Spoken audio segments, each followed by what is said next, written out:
5번 보시면 근데요 정말 에너지가 대단하세요. 알겠죠? 자, 1번 저당권 설정 등기 후에 보증 금액을 증액하기로 한 합의는 건물을 경락받은 소유자에게 대항할 수 없다. 이렇게 돼 있죠. 지금 여기 5번은요 약간 우리가 이제 몇 가지를 설명을 해야 될 것들이 있어요. 자, 먼저 여기 한번 보시면서요.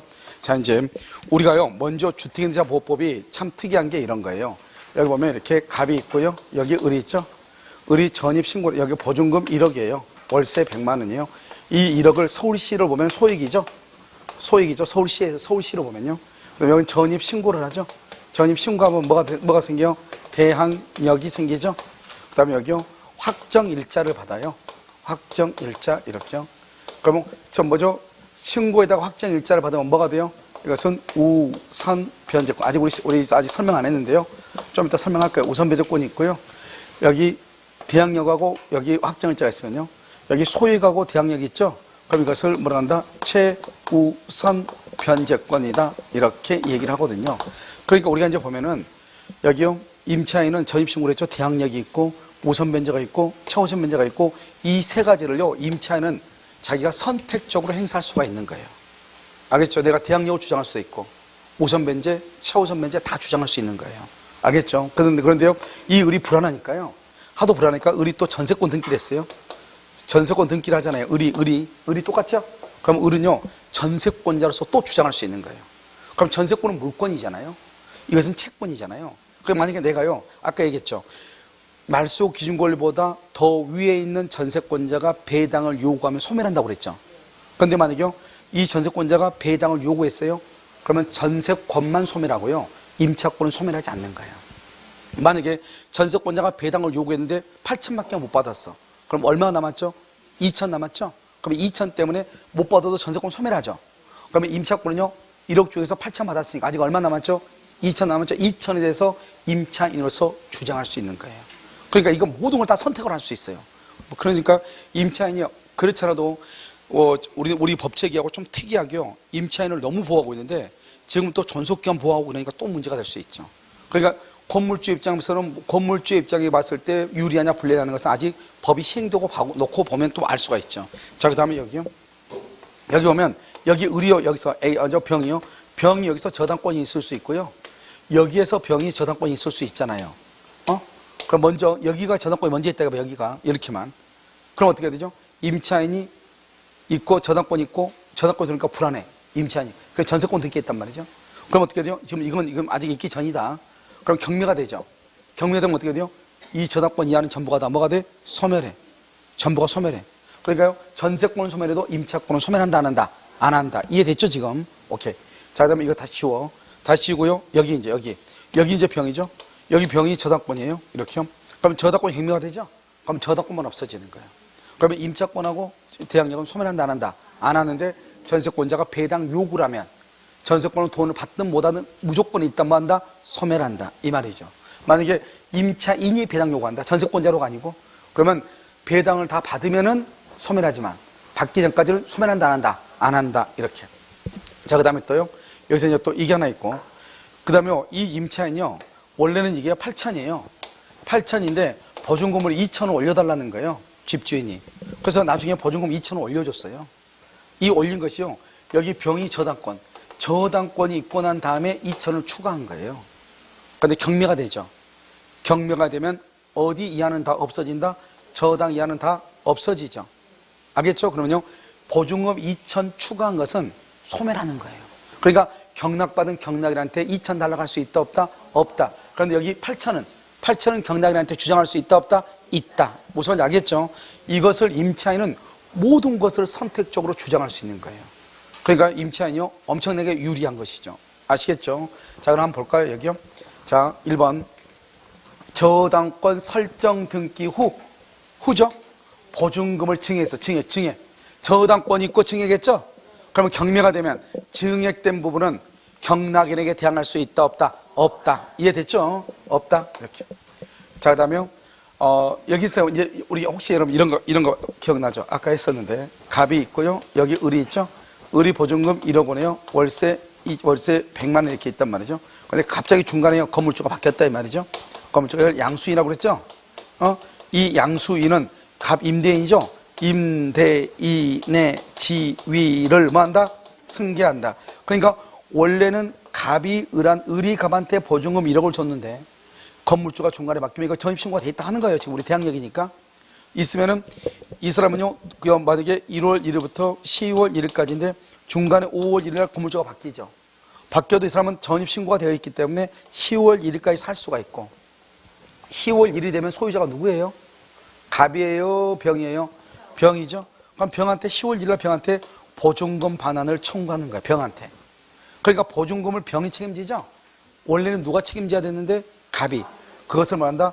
양수인은 임대인의 지위를 말한다. 승계한다. 이렇게 얘기해요. 자, 그러면요. 갑이 을한테 임대를 주고요. 갑이 병한테 명의를 신탁을 했어. 명의를 맡겼어. 맡기면서 너가 나중에 임대도 주고 또는 나중에 누가 매도자가 나타나면 팔기도 하고 이렇게 하라겠단 말이죠. 그래서 갑이요. 원래는 갑이 임대를 줬는데 갑이 병한테 모든 걸 맡긴 거예요. 모든 걸 병한테 맡겼어. 그러면 만약에 임대차가 끝나면요. 보증금을 누가 반환해야 돼요? 병이 반환한다 이 말이죠. 무슨 말인지 알겠죠? 그래서 우리는 반드시 집을 사야지만이 임대인의 지위를 승계하는 것이 아니다. 이걸 얘기하는 거예요. 알겠죠? 그 다음에요. 이런 똑같은 것을 유사한 것이 뭐가 있냐면 이게 이렇게 갑이 있죠? 갑이 있고 여기가 A가요. 분양자예요. 삼성 뭐죠? 요즘 뭐 여기 아파트 이름이 뭐가 있죠? 삼성 아파트 없나? 레미안 요즘 안 지어요? 자이해. 그러면 자이 아파트예요. 여기가 자이 아파트 분양자예요. 이 사람이 수분양자, 분양받은 사람이에요. 그런데 이 사람이 분양대금을 돈을 다 못 준 거예요. 1억을요. 잔금을 줘야지 등기를 가져올 거 아니에요. 그러니까 이 사람이 이 사람한테 얘기하는 거예요. 나한테 키를 달라. 키를 주면은 내가 어떻게 한다? 이 건물을 내가 임대를 줘가지고 보증금 1억을 받아서 내가 주겠다. 이랬단 말이죠. 그런데 내가 임대를 막상 주려고 하니까 뭐 여기저기 뭐가요? 규제가 있고 규제가 지역으로 선거 뭐 되고 어쩌고저쩌고 해가지고 돈을요 1억을 다 못 받고 8천밖에 못 받은 거예요. 8천밖에. 그럼 1억을 못 줬잖아요. 그러니까 이쪽에서 분양 해지를 해버린 거예요. 임대차 계약을 했는데. 임대차 계약하고 전입신고를 했는데 이 사람은 아직 소유자도 아니다. 아니죠. 돈 다 못 줬으니까. 그런데 분양하는 사람한테 키 받아가지고 임대차 계약을 했죠. 그러면 이 사람을 뭐라 하냐? 이 사람을 아직 자기가 잔금을 못 주고 소유자는 아닐지라도 임대를 줄 수 있는 권한이 있다고 얘기하는 거예요. 알겠죠? 그러니까 이 사람하고 계약을 했으니까 이 사람은 임차인인 거예요. 전입신고했죠? 대항력이 있는 거예요. 그래가지고 두 사람 간에 분양계약이 해지가 된 거예요. 해지가 되니까 당연히 A가 뭐가 된다? 모든 것을 A가 다 권리를 가져가죠. 그래서 이 분양자가 임대인의 지위를 승계하는 것이에요. 알겠죠? 그러니까 나는요 갑한테 보증금 8천원 줬는데 그 보증금을 누구한테 가서 받는다?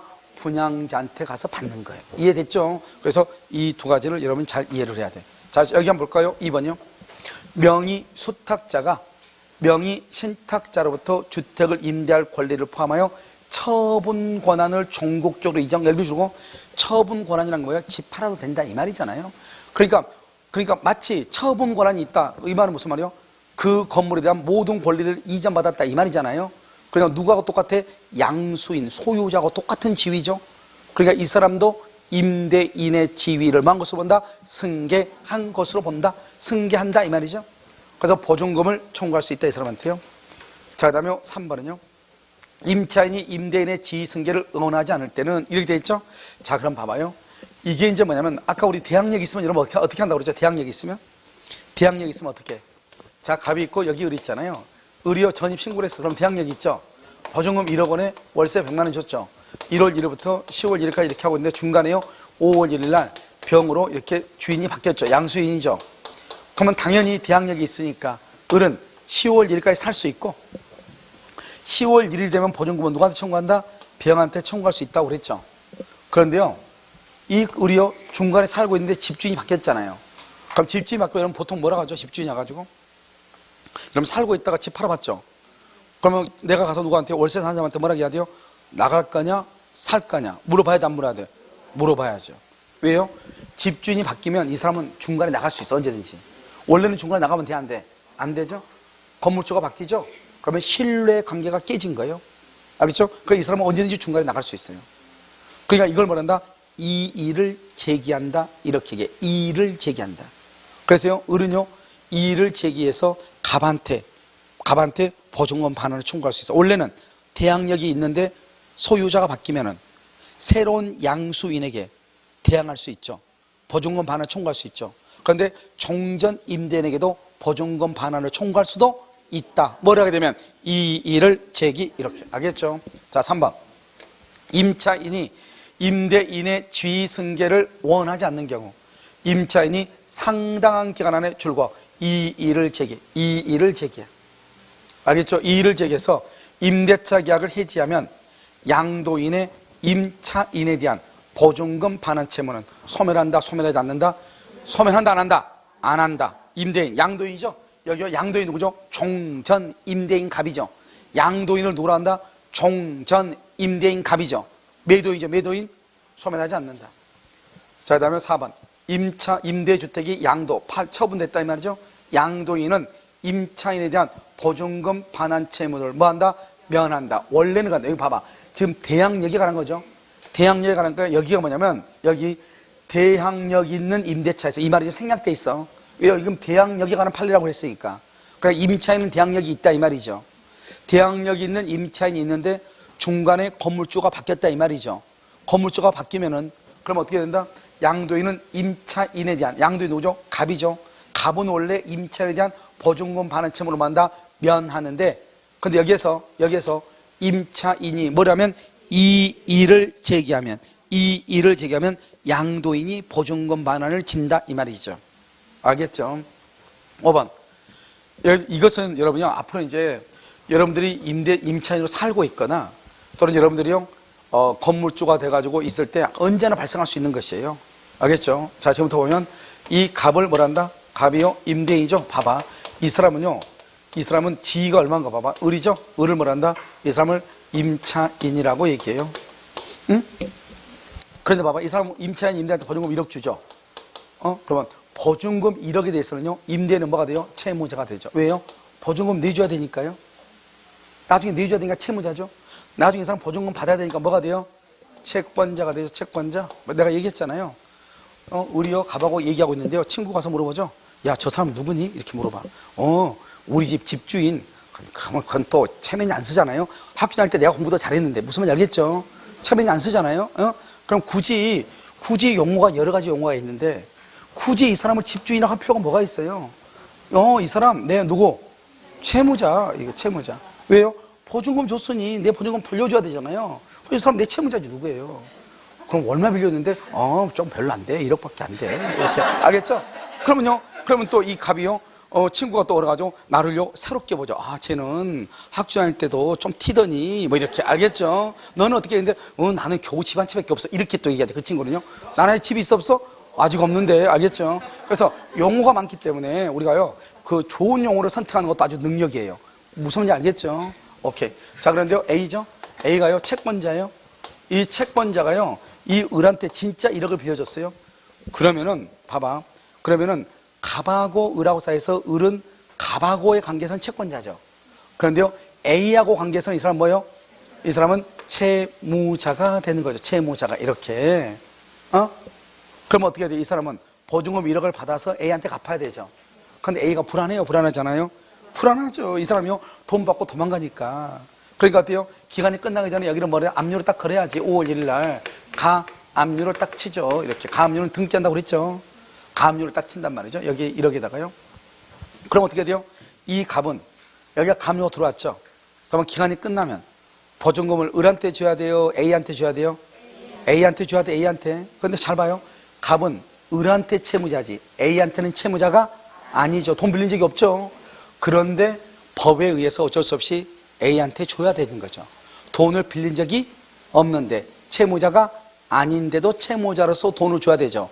그러니까요, 이 사람은요, 이 진짜 채무자가 아니죠. 그래서 앞에다가 제3채무자다 이런 말을 쓰는 거예요. 그래서 이걸 제3채무자라고. 그래서 앞으로 제3채무자 그러면 내가 제3채무자한테 압류를 걸었거든요. 뭐 이런 말 나오잖아요.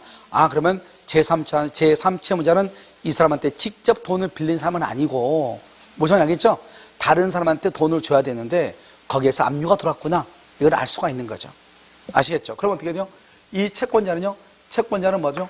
이 갑한테요, 자기한테 돈을 주라고 요구할 수 있죠. 그런데 봐봐. 중간에요, 건물주가 바뀐 거예요. 5월 1일 날. 5일날 건물주가 병으로 바뀐 거예요. 이 병을 뭐라 한다? 양수인이다.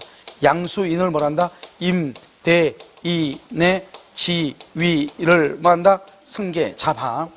여기서 임대인 누구예요? 임대인이? 임대인 누구예요? 임대인, 갑이죠? 갑을 뭐라 그래? 제3채무자. 그래서 이걸 제3채무자 이렇게. 양수인은 제3채무자의 지위를 승계한다 이렇게 얘기해요. 원래는 누가 책임져야 되는데 갑이 누가 책임진다? 병이 책임진다. 이해됐죠? 자, 그럼 봐, 이제 읽어. 세상에 제일 쉽죠? 자, 읽어 그대로. 자, 가압류 채권자는 뭐라고? 가압류 채권자는 읽어 그냥. 여기요 제3채무자 즉 양수인에 대해서만 권리를 행사할 수 있다. 알겠죠? 양수인에 대해서만 권리를 행사한다. 이해됐죠 지금? 자, 그럼 봐요. 이거 읽어 이제. 여기요. 자, 5번 한번 볼까요? 임차인의 임대차 보증금 반환 채권이 가압류된 상태에서 임대주택이 양도됐어. 가압류되고 양도가 됐어. 됐죠 지금? 그럼요 양수인이 병이 채권, 이거 봐봐. 채권 가압류. 채권 가압류의 제3채무자 누구? 갑. 갑의 지위도 승계하고. 됐죠? 아니, 여기 봐. 다시 읽어요. 응 하지 마. 응 이 말은요 모른다 이 말이잖아요. 알겠죠? 그걸 얘기할 때, 우리 리액션을 할 때 그렇게 하지 마. 이렇게 하지. 알겠죠? 그럼 다시 설명해야 되잖아요. 봐봐. 임차의 저기서 을이 임대차 보증금 반환 채권이 가압류된 상태에서 임대주택이 양도되면 양도서 갑에서 화살표 병, 갑에서 병으로 양도됐다 이 말이죠. 갑에서 병으로. 그러면 양수인 병이 채권 가압류 A 채권 가압류의 제3채무자의 지위도 승계하고. 제3채무자의 지위가 뭐죠? 양수인이죠. 양수인의 지위를 승계하고. 누가? 병이. 됐죠? 가압류권자 A 또한 양수인 병에 대해서만 가압류의 효력을 말할 수 있다. 주장할 수 있다. 왜? 채권이니까. 채권이가 갑한테는 주장 못해. 누구한테만? 병에게만 말할 수 있다. 주장할 수 있다. 이것은요 우리 시험에 3번이나 나왔어. 알겠죠? 아무것도 아닌데 누구한테? 양수인한테. 정답 몇 번이다? 2번 이렇게. 자, 6번 최선순이 여기 아까 했었는데 여러분요 우리가 전세권 있죠. 임차권은 소액이면 최우선 변제, 확정일자를 받으면 우선 변제, 그 다음에 전입신고가 있으면 대항력, 그 다음에 또 전세권에 있으면 전세권까지 선택적으로 말할 수 있다. 주장할 수 있다. 자, 1번 최선순이 전세권자로서의 지위, 전세권자로서 지위 줄고 주택임대차법상 대항력을 갖춘 그 다음에 줄고 임차인으로서의 지위. 알겠죠? 2개죠? 이 2개를 어떻게 할 수 있다? 선택적으로 행사. 그래서 지위를 가지고 있는 사람이 전세권자로서 배당 요구 줄고, 그러면 전세권자로서 배당 요구하면 언제나 소멸이죠. 그런데요 임차권자로서는 배당 요구로 본다 안 본다? 안 본다. 선택적 행사라고 되어 있죠. 그래서 뭐죠? 전세권이 소멸했다면 변제받지 못한 나머지 보증금에 대해서는 뭐 할 수 있다? 대항할 수 있다. 선택이니까 대항할 수 있다. 알겠죠? 2번 주임법상 임차인으로서의 지위 임차인 줄 것이고, 전세권자로서 지위 전세권 줄 것이고, 그중 임차인으로서의 지위에 대해서 배당 요구, 임차인으로서 맨 끝에 배당 요구. 자기는 임차인으로서 배당 요구했죠? 그러면 전세권자로서 배당 요구로 본다 안 본다? 안 본다. 알겠죠? 배당 요구가 있는 것을 볼 수 없다. 이렇게. 자, 그 다음에 3번 3번 대항력을 갖춘 임차인이 전세권 등기를 했어. 그런데 전세권 등기가 선순위 근저당권 실행으로 따른 경락으로 말소. 여기 가로 묶어봐. 전세권 설정 등기가 선순위 근저당권의 실행에 따른 경락으로 말소 여기까지 했어요? 이 말의 뜻이 뭐냐 이런 거죠. 아까 했었는데 갑이 있고 A가 임차인, 그 다음에 여기요 B가요 저당권, 그 다음에 여기 A가 다시 여기 지금 여기 전세권, A가 다시 전세권 이 말이죠. 그러니까 여기 봐봐요. 여기 좀 잘 봐. 무조건 쓰지 말고 여기 A죠. 여기 A가요 임차인이 있는데 전세권자가 딱 들어온 거야. 저당권자가 불안하니까 다시 전세를 한 거야. 등기를. 알겠죠? 그럼 경매가 되면 어디서부터 없어진다고? 저당권부터 없어진다. 그러면 전세권은 소멸하지만 임차권은 소멸한다 안 한다? 안 한다. 이걸 읽으면서 이 말을 이해를 해야 돼.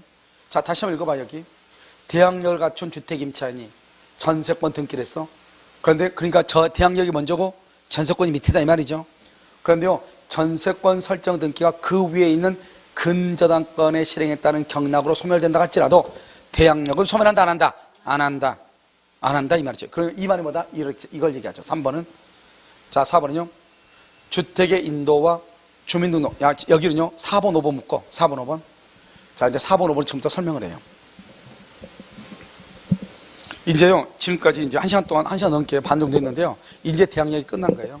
그러니까 우리가 주택임차는요. 거의 대부분 대항력이에요. 왜 그러냐? 지금부터 설명을 한번 봐. 우리가 이제 대항요건이라고 있죠. 대항요건. 대항요건은 뭐죠? 대항요건은 뭐예요? 주택의 인도 플러스 전입 신고죠. 그럼 언제부터? 이 길. 그 다음날 오전 몇 시? 0시부터 뭐가 생겨?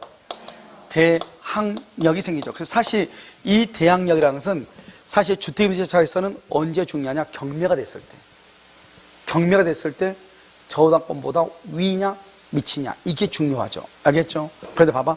지금 이건 얘기하고 경매대금, 매각대금이죠? 그럼 매각대금을 뭐라고 한다? 경매대금이라고 그래. 경매가 됐다.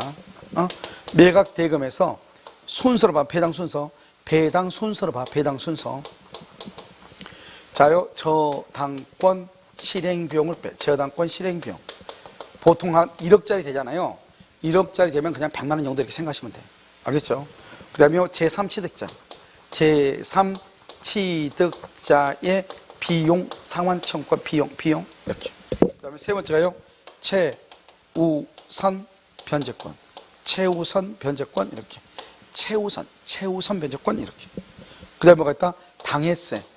당해세라고 해가지고 그 재산에 있는 세금들이 있죠. 그리고 만약에 아파트 같은 거 한번 경매가 되면은 뭐 한 2억짜리 정도 된다. 그러면 당해세가요. 뭐 한 30에서 한 50만 원 정도 이렇게 나올 거예요. 재산세, 그 아파트에 가는 재산세 있잖아요. 그게. 경매에서 이거 먼저 빼주죠. 알겠죠? 그 다음에 뭐가 있다? 여기요. 우선 변제권 이렇게. 우선 변제권 이렇게. 그 다음에 여기 밑에가 뭐냐면 조세채권 있죠. 이거 당해세 말고 조세채권. 순수에 따라 사는 것들이 있단 말이에요. 그것도 있고, 그 다음에 맨 끝에 가면은 뭐냐면 그 우리 뭐 연금 이런 것들 있죠. 그런 것들이 뒤에요. 그냥 볼 필요 없죠, 우리는. 여기까지만 딱 보면 되죠. 근데 왜 노랗게만 써놨냐? 다른 것들은 그닥 그렇게 크게 문제가 돼, 안 돼? 안 돼. 많은 비용이 드는 게 아니에요. 그럼 우리가 만약에 누군가가 임차인으로 들어가거나 내가 임차인으로 살 때는 뭐가 문제된다? 최우선 변제하고 뭐가 문제돼? 우선 변제권. 이 두 가지가 문제가 되는 것이죠. 그래서 최우선 변제를 되려면 어떻게 해요? 먼저 대항 요건을 갖춰야 돼요. 여기도요. 우선 변제도 대항 요건을 갖춰야 돼요. 그러면 우리가 말할 때 대항 요건은 뭘 얘기하냐? 전입 신고를 얘기해. 그럼 봐봐. 대항력하고 최우선 변제, 우선 변제에 다 뭐가 있어야 돼? 전입 신고. 그럼 여러분요. 주택 임대차에서는 전입 신고가 없잖아요. 그러면 아무것도 안 되는 거예요. 그래서 가장 중요한 게 뭐예요? 전입 신고가 가장 중요해요. 그래서 어떻게 해야 돼요? 빨리, 되도록이면 빨리 다른 어떤 그 건물이요. 다른 등기가 들어오기 전에 뭐를 하라고 해야 돼요? 전입 신고를 하라고 유도를 해야죠. 알겠죠? 그래서 잘 모르는 사람은 자꾸 확정일자 받으라고 그래. 그건 말이 안 돼. 근데 요즘은 전입 신고를 하러 가면 바로 그 옆에서 확정일자 받으실 거지 이렇게 물어봐. 근데요, 어떤 사람들은 전입 신고도 하지 않고 확정일자도 하지 않고, 그러니까 어떤 이유가, 개인적으로 나름대로 이유가 있어가지고 전입 신고를 하지 않는 사람이 있단 말이죠. 자기 주소지가 노출된다거나 다른 어떤 이유 때문에 하지 않는 사람이 있어요. 그때 참 문제가 되죠. 알겠죠? 그래서 여기 대항요건이니까 이게 반드시 이건 필수 요건이에요. 대항력과 우선 변제와 최우선 변제에서 가장 필수 요건 대항요건. 다른 말로 전입 신고가 돼. 알겠죠? 그 다음에 전입 신고라고 여기서 뭐다? 소액 임차인, 소액 임차인이 돼야 되고요. 그 다음에 여기요. 경매 개시 등기 전까지. 이렇게. 경매 개시 등기 전까지. 그래서 여러분 경매 기입 등기라고 하는데요. 경매가 딱 들어오잖아요. 그러면 소유권 갑구 부분에 보면 경매 개시 등기, 경매 등기 딱 들어와. 또는 압류는 또 압류라고 딱 들어온단 말이죠. 알겠죠? 그러면 등기가 딱 되죠. 그 등기가 되기 전까지 소액이면 돼. 그러니까 전에는 서울에서는 소액이 얼마죠? 서울시에서는요. 서울시에서는 얼마죠? 1억 1000 이하일 때 얼마까지 최고? 3,700까지죠. 그럼 봐봐. 이것을 뭐한다? 이것을 보증금이라고 하고요. 이것을 일정액이라고 하는 거예요. 그래서 보증금 중 일정액 이렇게 얘기해. 이것을 최우선 소액 임차이다 이렇게 얘기해. 그러니까 우리가요. 주택임차 보호법에 보면 뭐라고 나오냐면 제8조가 많아. 8조. 8조 소액 임차인이란 말이죠. 이 소액 임차인이란 말이나 최우선 변제란 말이나 보증금융 일정이란 말이나 똑같은 말이에요. 알겠죠? 그러니까 서울에서는 1억 1000 이하는 얼마까지? 3700까지. 만약에 3000이면 얼마까지? 3000이면 얼마까지? 내가 보증금 3000이야 서울에서. 그럼 얼마까지? 최고? 뭐 대답을 왜 못해요? 아니 3000인데 3700 받아가면 되겠어요? 상식적으로? 아 그러면 보증금은 100만 원만 주죠. 그리고 경매되면 3700 받아가죠. 알겠죠? 내가 1억 1000 이하일 때는 최고 3700까지 일단 누구나 1억 1000 이하일 때는 3700까지 일단 보장해 주겠다는 거죠. 그런데 만약에 보증금이 3700 이하다. 그러면 그 보증금까지만. 예를 들어서 보증금이 3000이다. 그럼 3000, 2000이다. 그럼 2000만. 만약에 보증금이 3700보다 더 넘는다. 그러면 최고 얼마까지? 3700까지. 그런데 무조건 3700이 아니에요.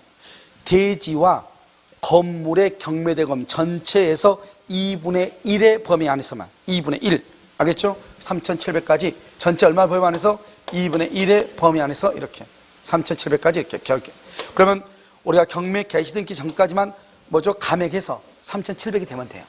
아니 뭐죠? 1억 1000 이하가 되면 돼요. 우선 배대로는요 대항 요건에다가 여기 소액일 필요는 없어. 소액일 필요는 없어요. 뭐가 있어야 된다? 확정일자. 확정일자가 있어야 돼. 아주 중요하죠? 확정일자 이렇게. 그럼 이것을 우선 변제다 이렇게 얘기해.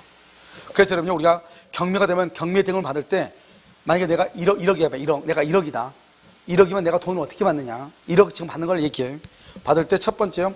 저당권 실행비용으로 만약에 경매 대금이 1억짜리 들어가면 한 100 정도 빼요. 보통 제3취득자의 비용 산청은 거의 없죠. 임차인이 와가지고 벽지를 발랐는데 30만 원 들었는데 임대인이 안 주니까 그걸 청구한다. 그건 겨우 있어 없어? 거의 없어 이런 것은. 알겠죠? 그런데 이제 여러분이 별로 없다고 생각하지 말고 만약에 내 집이 경매가 당할 것 같다. 나는 알잖아요. 그럼 어떻게 하면 돼요? 가가지고 벽지 한번 싼 거 하나 발라놓고 인테리어 업자한테 가가지고 비용 한 7천, 6천 끌어놓으면 되죠. 알겠죠? 그럼 뭐 할 수 있다? 비용에 대해서 임차인이요? 임대인이 알면요? 임대료 임차인하고 잘 알면 임차인이 거기서 임대차 계약으로 임차인이 있다가 내가요? 수리를 했다. 수리. 해가지고 한 3천 끌어놓으면 되죠. 그러면 3천을 받을 수 있죠. 그래가지고 임대인 주면요. 임대인이 또 그 돈으로 조그만 방이라도 구해서 갈 수 있겠죠. 물론 이제 그것이 은행권이 주를 이룰 때 하는 게 좋지만 개인이 우리가요 돈 빌려주고 저당 잡는 경우는 거의 드물잖아요. 그래서 경매 같은 거 보면 거의 금융권을 사기 때문에요. 그래도 괜찮아요. 알겠죠? 자, 그 다음에 최우선이죠. 최우선으로 1억이니까 내가 1억이다. 그럼 여기서 100 빠지죠? 그럼 여기서 얼마 빠진다? 3,700 먼저 빼고 당해세가 한 3, 40 빼고 40 빼고 나머지 돈 이제 여기 있죠. 나머지 돈은 3,700 뽑았으니까 얼마 남았죠? 6,300 남았죠. 1억 중에서. 여기서 6,300을 받는 거예요. 이렇게. 받기는 다 받지만 먼저 어떻게 받는다? 최우선으로 먼저 3,700까지 받고 나머지 돈은 6,300을 나중에 받는 거 순서로. 내 말 지금 무슨 말인지 알겠죠? 이걸 뭐란다? 이걸 배당표라고 하는 거예요. 그럼 우리가 임대차는 그러면 언제 나는 끝나냐? 계약이. 경매가 된 집에 내가 임차인으로 살고 있어. 내가 배당 요구를 했단 말이죠. 그럼 나는 언제 그러면 임대차 계약이 끝나는 것이냐? 그것은 배당표가 확정될 때. 그래서 이제 경락이 되면 언제까지요? 돈 내라고 하거든요. 그리고 이의제기할 사람 이의제기하라고 하거든요. 왜냐하면 이 채권이 잘못된 채권일 수 있잖아요. 저 사람 채권 가짜인데 이렇게. 그러면 가짜 채권에 의해서 저당권에 의해서 경매가 됐으니까 경매가 취하가 돼야 되잖아요. 그럼 이 절차 기간이 또 있단 말이죠. 그 기간이 지났는데도 아무런 이의가 없고 그 다음에 채권과 매수인이 그 다음에 경락대금을 완납하죠. 그럼 완납한과 동시에 그 사람 소유자가 되는 거예요. 알겠죠? 그런데 경매란 사람들이 보면 경매법인이 있죠. 보통 경매법인들이 대행해서 경락을 받아주잖아요. 그럼 이러면 어떻게 해야 돼? 임차인이 있으면 임차인이 배당을 받아야 되죠. 그럼 임차인이 배당을 받으려면 보증금에 반환하고 목적물의 인도는 동시이행이거든요. 그러니까 이 임차인이 경매를 청구해서 보증금을 받으려면 물건을 인도해 줘야 돼요. 누구한테? 경락인한테. 그러면 그 경락인한테 인도했다고 하는 것을 법원에다가 확인을 시켜줘야 되는데 확인할 길이 있어 없어? 없죠. 그러니까 뭐다? 우리가 이제 건물 명도 확인서, 건물 인도 확인서라고 하는 서류가 있단 말이죠. 그 서류를 누가 가지고 있다? 경락받은 사람이 가지고 있다가 거기다가 사인을 자기 사인해줘. 내가 건물 이 사람한테 넘겨받았다. 사인해줘. 사인해주고 인감증명 3부로 한 통을 첨부를 해.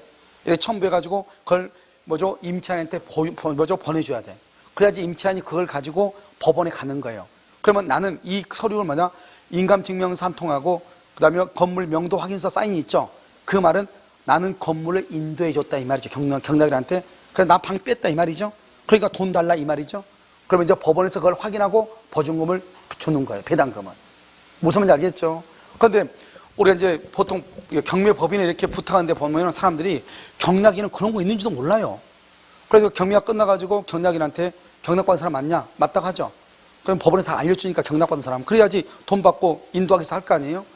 그러면 서류 달라고 하면 아무것도 모르는 사람들이 있어요. 그러니까 법인에서 경락을 받았으면 그 사실을 먼저 경락인한테 고지해서 경락받았으니 서류 뭐 하고 어떻게 다운받는다거나 그렇지 않으면 우리가 보내준다거나 뭔가 해야 되잖아요. 그러니까 전혀 준비가 안 된 경우가 종종 있죠.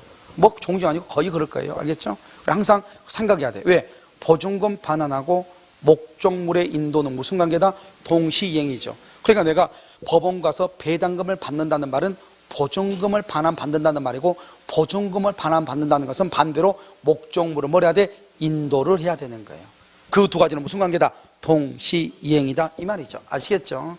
그것을 우리는 법원에 대해서는 인도했다고 하는 것을 증명을 해야 되기 때문에 서류잖아요. 서류. 그래서 건물 명도 확인서, 건물 인도 확인서를 제출하는 거예요. 반드시 뭐를 첨부한다? 인감 증명서를 제출을 해요. 아시겠죠? 그래서 한단 말이죠. 이렇게 해서 하는데 봐봐. 여기 봐봐.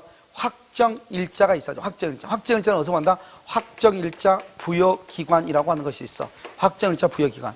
동사무소라든가 출장소라든가 법원이라든가 그다음에 어디도 할 수 있냐? 등기소. 그럼 등기소에서 우리가 만약에 임차인이 전세권 등기까지 하러 가잖아요. 그럼 전세권 등기하려면 임대차 계약서에다가 접수 도장, 접수를 언제 했다? 접수 도장을 딱 찍어주거든요. 그 접수 도장을 뭐로 본다? 확정일자로 보는 거예요. 무슨 말인지 알겠죠? 그래서 여기 부여기간 여기서 확정일자를 받는다. 그래서 확정일자는 어떻게 한다? 매년 1년 단위로 작성을 하고요. 확정일자는 몇 년이다? 20년간 보관을 해요. 20년간. 알겠죠? 그래서 확정일자다 이렇게. 자, 그럼 봐 이제. 이거 이제 우리가 매매대금은 절대 안 돼. 매매대금. 우리 아까 매매가 되면 어떻게 한다고 그랬죠? 대항하는 거예요. 갑이요. 갑이 건물을 병한테 팔죠. 그러면 임차인은 병한테 대항하는 거예요. 그런데 경매가 되면요. 최선순위 이하는 다 소멸하죠. 소멸하고 법원 가서 배당을 받는 거죠. 내가요. 최선순위는요. 최선순위는 소멸하지 않죠. 내가 살면 그냥 살면 되는 거죠. 그런데 경매 대금에서 돈을 받는 것은 경매나 공매일 때만 얘기하는 것이고, 무엇은 절대로 안 된다? 매매는 절대로 안 돼. 매매는 대항하는 거예요.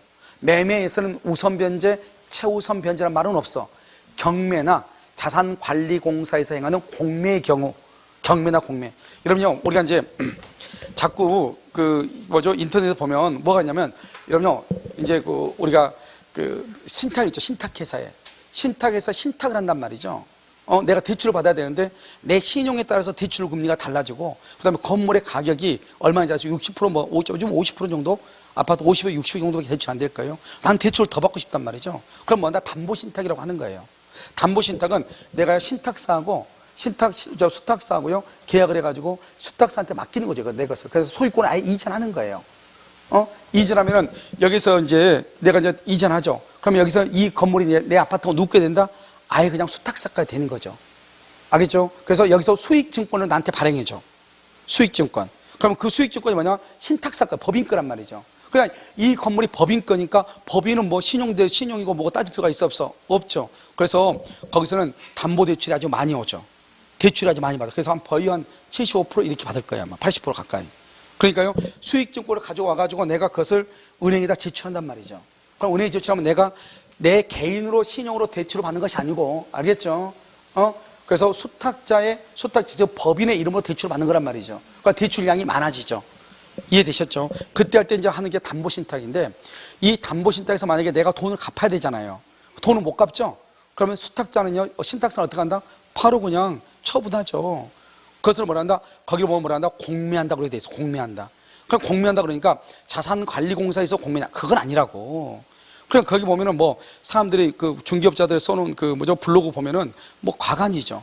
뭐 공매가 되면은 뭐 최우선 변제는 못 받을 수 있는데 뭐 소송을 하면 한 2년 걸리는데 받을 수 있다는 등. 여러분요, 우리가 우선 변제, 최우선 변제는 경매나 자산관리공사에서 행하는 공매일 경우에 받는 것이고, 우리가 신탁사 있죠? 담보신탁에서 신탁사가 만약에 그것을 처분하는 것은, 그것은 공매라고 하는 것은 공공매각이라는 뜻이에요. 공공매각. 일반인한테 처분한다 이 말이죠. 일반한테 처분, 매도하든지 이렇게 해서 내가 그 돈 받겠다는 거잖아요.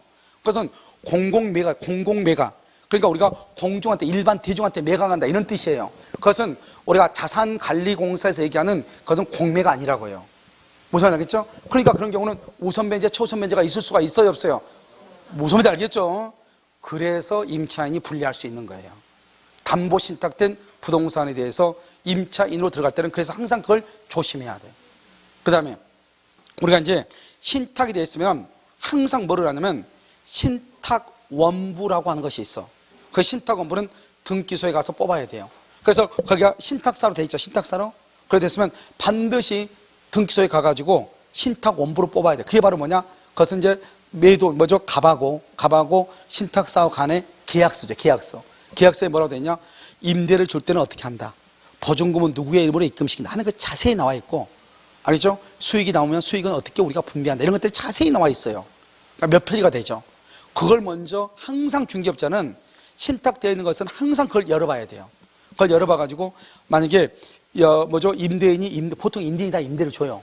그럴 때는 신탁사한테 알리면 돼. 그럼 신탁사에서 동의를 해줘. 해도 된다. 근데 이게 문제가 뭐냐면 경매가 되면 다행인데 경매가 아니고 뭐가 된다? 매매가 됐을 때, 뭐죠? 공공매각을 해서 신탁사가 처분했을 때가 문제가 된단 말이죠. 그럴 때는 공매이다 아니다? 아니죠. 그러니까 최우선 변제를 못 받아요. 근데 거기 보면은 소송을 해서 다투면 2년 정도 됐는데 막 써놨어. 아주 열심히요. 근데 그렇게 쓰기도 힘든데요. 차라리요 해리포터나서 하나 쓰지. 알겠죠? 그렇게 써놨단 말이죠. 그런데 여러분요, 요즘은 대출을 받을 때 담보신탁 이걸 정말 많이 해요. 담보신탁. 그래서 여러분들이 개인적으로 가가지고 은행 가서 살려면 서류 얼마나 많아요. 무슨 말인지 알겠죠? 그렇게 하지 말고 그냥 담보신탁 하는 게 제일 빨라요. 담보신탁 하면 수익증권 하나 줘. 그렇게 해서 하고, 물론 내가 갚을 능력이 돼야 되겠죠. 어차피 내가 은행 가서 서류 이만큼 싸가지고 해가지고 못 갚아서 경매되나? 알죠? 담보신탁이 좀 더 유리해. 왜? 더 많이 받거든. 차라리 경매되더라도 뽑은 만큼 최대한 뽑고 망하는 게 낫지. 무슨 말인지 알겠죠? 아니, 만약에 경매된다고 했을 때, 그렇지 않고 내가 갚을 수 있는 능력이 되니까 할 거 아니에요. 그런데 사실 담보신탁 쪽으로 간다고 하는 것은 뭐예요? 이 사람은 돈이 많이, 그렇죠. 그렇기 때문에요. 그 정도 되려면 이제 각오는 하고 가야 되겠죠. 무슨 말인지 알겠죠? 그런데 그런 집에 임차인으로 들어갈 때는 항상 중개업자는요, 설명 의무가 정확히 해야 되겠죠. 보호받지 못할 수도 있다, 없다? 있다. 이것이. 무슨 말인지 알겠죠? 그런데 집주인들은 다 뭐라 그래? 걱정하지 말라고 그러죠. 그건 네 사정이고, 알겠죠? 자요, 됐죠, 지금? 그래서 그런 것이 있다. 그래서 그것하고 지금 여기를 비교해야 된다. 이해됐죠, 지금? 자, 지금부터 이제 봐. 여기서 이제 우리가 우선변제, 초선변제 이렇게 됐을 때, 지금 우선변제를 봐. 여기요, 주택의 인도 플러스 전입 신고. 이 두 개에서요, 먼저 뭘 구하냐? 대항력을 구해, 대항력. 대항력을 구하고 난 다음에요, 이 대항력하고 뭐하고 확정일자하고 비교를 해. 확정일자하고 두 개를 비교를 해. 비교를 해서 늦은 날 기준으로 우선 변제권이 되는 거예요. 우선 변제권 이렇게. 여러분요, 늦은 날 기준이요. 자, 무슨 말이냐? 여러분요, 우리가 여기 우선 변제 봐봐. 대항 요건이 있고 확정일자가 있어야 되잖아요. 그러면 도대체 언제부터 내가 우선 변제 순서를 따져야 되잖아요. 등기는 되게 간단해. 저당권이나 근저당권이나 전세권은 등기가 접수된 날을 가지고 기준으로 해. 명확하잖아요. 그런데 여기는 그렇지 않단 말이죠. 그래서 어떻게 한다? 딱 두 가지밖에 없어. 두 가지. 같은 날이에요. 그 다음 날이에요. 자, 2월 1일. 같은 날이죠? 확정일자도 2월 1일. 근데 확정일자를 몇 시에 한다?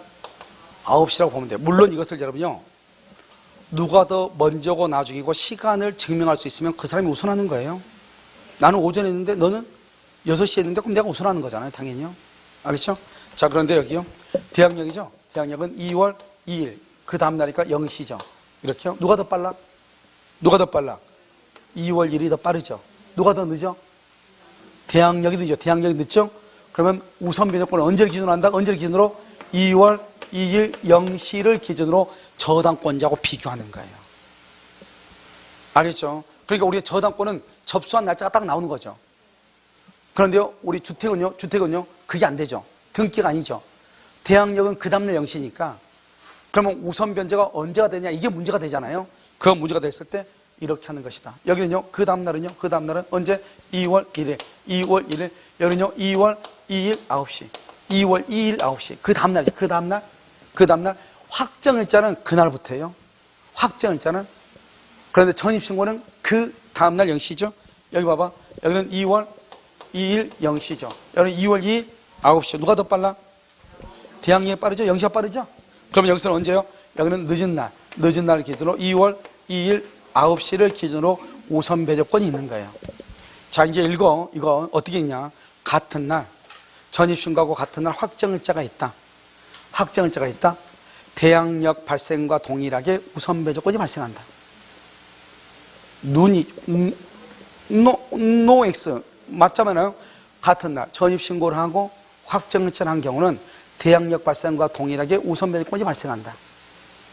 아니 왜 흔들지 마, 이렇게 해야 돼요. 알겠죠? 아니 같은 날 확정일자로 했다. 그러면 대항력 발생과 동일하게 우선 배제권이 발생한다. 똑같잖아. 같은 날. 여기는 그 다음날이야. 그 다음날. 그럼 그 다음날 그러면 어떻게 돼요? 그 다음날 그러면 확정일자일에 우선 배제권이 발생한다. 알겠죠? 그러니까 전입신고를 하고 그 다음날 확정일자라면 확정일자일을 기준으로 우선 배제권이 발생을 해. 됐나요 지금? 아니 이거 그냥 읽는 거잖아 이게. 그림 공부하는 거잖아요. 그러니까 만약에 그걸 모르겠다 그러면 어떻게 하면 된다? 모르겠다 그러면 암기해. 같은 날이면 그럼 누가 빨라? 항상 봐봐. 확정일자나 등기는 그날, 응? 확정일자나 등기는 그날, 대항력은 그 다음날. 그러니까 같은 날 그러면 무조건 누가 더 느릴 수밖에 없어? 대항력. 그러니까 늦은 날 기준이니까 같은 날 그러면 대항력 기준으로 우선 변제. 이해됐죠? 그럼요 그 다음날 확정일자라면 누가 무조건 빨라?